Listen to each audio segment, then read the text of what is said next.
राष्ट्रीय अध्यक्ष जी जो फैसला लेंगे, पूरी पार्टी, पूरा संगठन और हमारे जितने कार्यकर्ता हैं सब उनके पीछे खड़े हैं कि जल्द से जल्द कोऑर्डिनेशन कमेटी बन जाए। और हमें अभी भी उम्मीद है कि राष्ट्रीय जनता दल की तरफ से इसकी पहल की जाएगी। न्यूज़ भारतवर्ष में आपका स्वागत है। महागठबंधन में को दिए गए अल्टीमेटम के बाद हिंदुस्तानी आवाम मोर्चा का आज वो 26 जून आ चुका है, जब उन्होंने 25 जून आखिरी डेट दिया था। आइए जानते हैं हिंदुस्तानी आवाम मोर्चा के प्रवक्ता से कि उनका इस अल्टीमेटम के खत्म होने के बाद क्या कहना है। देखिए, हम लोगों ने जितने पार्टी के वरिष्ठ नेता हैं और कार्यकर्ता हैं, सबने आदरणीय नेता श्री जीतन राम मांझी जी को अधिकृत कर दिया है। वही निर्णय लेंगे कि हमें अगला स्टेप क्या लेना है। मेन समस्या के लिए मैंने आपको बताया है कि 7 दिन का मोहलत कांग्रेस पार्टी की तरफ से लिया गया है कि 7 दिन के अंदर हम कोऑर्डिनेशन कमेटी बना लेंगे। 2 दिन हो गए हैं, 5 दिन का और वक्त है।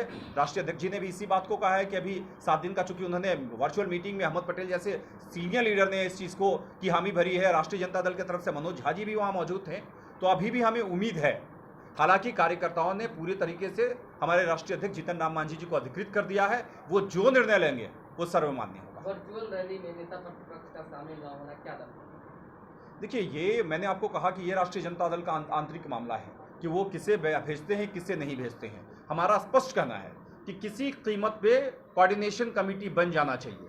कार्यकर्ताओं को तवज्जो नहीं मिलना चाहिए। ऐसा नहीं होना चाहिए कि एग्जैक्ट विधानसभा के चुनाव के वक्त हम कहीं से कोई पैराशूट का उम्मीदवार खड़ा कर दें और उनको कहें वोट मांगे। तो अभी तमाम चीज़ों पर बातचीत हो जाना चाहिए। हमारा पहला एजेंडा साफ है कि जल्द से जल्द कोऑर्डिनेशन कमेटी बन जाए और हमें अभी भी उम्मीद है कि राष्ट्रीय जनता दल की तरफ से इसकी पहल की जाएगी। हाल ही में आपने कहा था कि अगर कोऑर्डिनेशन कमेटी ना बनी तो आप एनडीए में जाएंगे। नहीं, ये बयान किसी तरफ से किसी ने नहीं कहा है कि अगर कोऑर्डिनेशन कमेटी नहीं बनती है तो हम एनडीए में चले जाएंगे। ये आपके मन की उपज हो सकती है, ऐसा कोई बातचीत नहीं है। और देखिए, जब कोऑर्डिनेशन कमेटी नहीं बनती है तो उसके उपरांत हम लोगों ने अधिकृत कर दिया है कि हमारे राष्ट्रीय अध्यक्ष जी जो फैसला लेंगे, पूरी पार्टी, पूरा संगठन और हमारे जितने कार्यकर्ता हैं सब उनके पीछे खड़े हैं। वो जो निर्णय लेंगे हम उनके साथ हैं।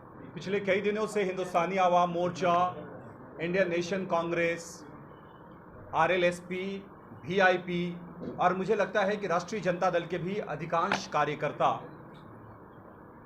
इस डिमांड को राष्ट्रीय जनता दल के शीर्ष नेतृत्व से कर रहे थे कि जल्द ही कोऑर्डिनेशन कमेटी का गठन हो जाना चाहिए, क्योंकि कोऑर्डिनेशन कमेटी के गठन होने से हमें आसानी होगी बिहार विधानसभा चुनाव में जाने के लिए। इस बात को लेकर कई एक बार हम लोगों ने आपके माध्यम से भी व्यक्तिगत तौर से भी तेजस्वी यादव जी से बातचीत करी, लालू प्रसाद यादव जी से भी मिलकर बातचीत करने की कोशिश करी, लेकिन उनकी तरफ से कोई सार्थक पहल नहीं हुई।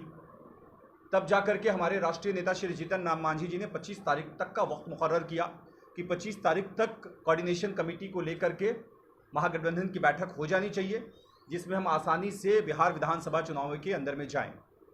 उसको लेकर के उसके उपरांत कांग्रेस की राष्ट्रीय अध्यक्षा श्रीमती सोनिया गांधी जी ने एक मीटिंग को भी दिल्ली में आयोजित किया। उस मीटिंग में वैसे तो राष्ट्रीय जितनी पॉलिटिकल पार्टीज़ महागठबंधन में बिहार में जुड़ी हैं, तमाम पॉलिटिकल पार्टीज़ के राष्ट्रीय अध्यक्ष को शामिल होना था या उनके प्रतिनिधि को शामिल होना था। हमें उम्मीद थी कि उस बैठक में भी तेजस्वी यादव जी शामिल होंगे, लेकिन पता नहीं किन कारणों से राष्ट्रीय जनता दल के नेता या उनके नेतृत्व के लोग उस बैठक से अपने आप को उन्होंने दूरी बनाई और एक सांसद को भेज दिया। हालांकि कांग्रेस के उक्त वर्चुअल मीटिंग में एक चीज़ सामने आई कि 7 दिन के अंदर, जो 2 दिन गुजर चुका है, कि 7 दिन के अंदर महागठबंधन की कोऑर्डिनेशन कमेटी बन जाएगी, ये आश्वासन मिला था।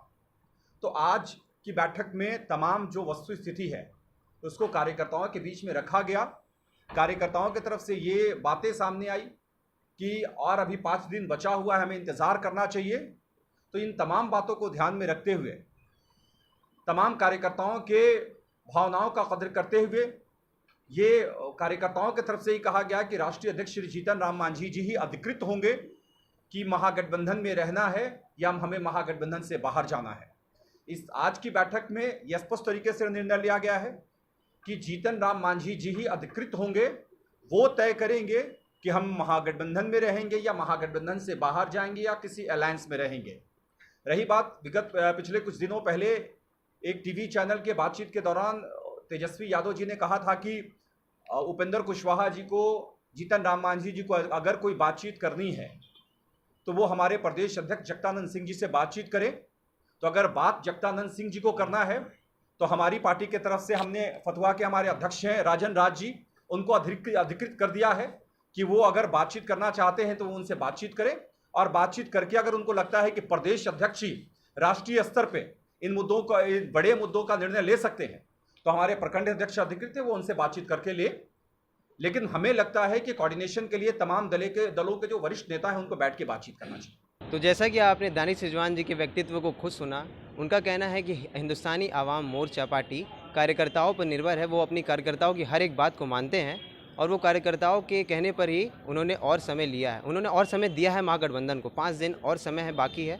इसलिए उनका ये भी मानना है कि कार्यकर्ताओं के कहने और सुझाव देने के बाद ही उन्होंने यह तय किया है कि अब आगे का जो भी निर्णय होगा वो खुद जीतन राम मांझी तय करेंगे।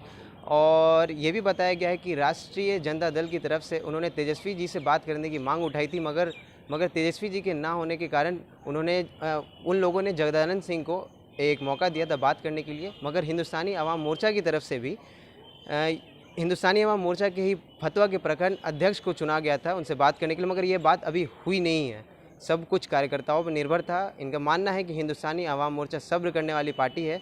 उनके पास उन्होंने ये भी कहा है कि 5 दिन और है समय और आगे का भविष्य महागठबंधन या फिर कहीं और जाने का भविष्य सिर्फ 5 दिन पर ही निर्भर करता है। ताज़ा और देश की खबरों में बने रहने के लिए आप देखते रहिए न्यूज़ भारतवर्ष। मैं युवराज रतन, पटना।